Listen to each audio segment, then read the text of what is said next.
Hi guys, so I want to talk about comedy, right? A lot of a lot of comedians try to say, "Oh, he stole my joke. That's my material. This and that," right? Well, I kind of agree with the villain from Iron Man who said, "Oh, you think just because you have an idea that makes it yours?" You know, I agree with that. Just because you come up with something doesn't mean you're the only one who's gonna come up with it. For example, automobiles. The first person who made an automobile, just because he was the first person to make one, doesn't mean he's going to be the only person to make one afterwards, right? Because you got Ford, you got Honda, Chevy, you got all these different types of brands. Well, it's essentially the same thing with comedy. You have different types of comedy. You have dark comedy, you have slapstick comedy, you have whatever, right? Uh, and I get that certain people don't like certain comedies, like dark comedy. I mean, I love dark comedy. Uh, and not everybody likes the same artist, right? Like for example, for a while, I didn't like Chris Rock all that much because I felt that he was just screaming his performance, and it was the fact that he was screaming it that was funny, and not the actual content. Well, I watched him, more because I didn't want to have that, closed mindedness. So I think he's funny. I like him, right? Now I do. But, looking back, I know that not everybody is going to like the same comedian, like Kevin Hart.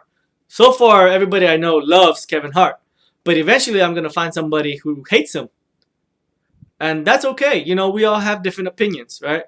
And, but to say that someone stole a joke, I mean, you can copyright the exact phrase or the exact wording of a joke, but you can't actually copyright what it talks about or the content in the joke. Like, for example, Carlos Mencia, when he did the joke about Arnold Schwarzenegger wanting to build the wall, he said, well, who's going to build it? The people you want to put on the other side of the wall, right? And there was a comedian who said, oh, he was still in the joke, right? My friend said that joke first, right? Well, just because your friend said that joke first doesn't mean Carlos Mencia saw your friend do it and he's like, oh, you got some laughs. I want those laughs. I'm going to do it in my bit too. We were all thinking it.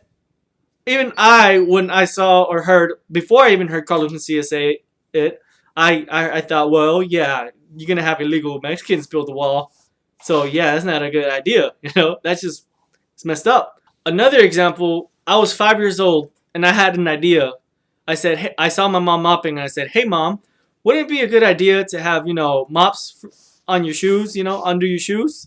Because I noticed that she was walking and stepping on places that she's already mopped. And years later, they actually came up with some slippers that you put on and they're essentially mops. Does that mean that I should sue the company because I thought of it when I was 5 years old? No. It doesn't work like that, right? And for example, the great Robin Williams, he also said that joke about Arnold Schwarzenegger in the wall. And does that mean he owes that comedian's friend money? No, because that doesn't mean Robin Williams saw the guy. They all had the same thing in their head, right? And comedy is in the air. It's just waiting there for someone to manipulate it, whichever way they want to serve their, performance, right? So for example, if I make a joke about how soap was made and why soap was made, that doesn't mean I'm the only one who's thought of it. That's a weird thing to think about, though. So, anyways, I want to take the time to say it is very sad that Robin Williams, took his own life. He suffered from depression, and I understand that a lot of comedians suffer from depression as well. And it's just heartbreaking, because I used to watch him as a kid, and I used to remember seeing him do his performance, and then seeing the people around me laugh and enjoy themselves. And I thought, well, that's something I think I would like to do too. He was one of the people to inspire me to want to do comedy, and it's just a loss for comedy that happened. So just want to say rest in peace, Robin.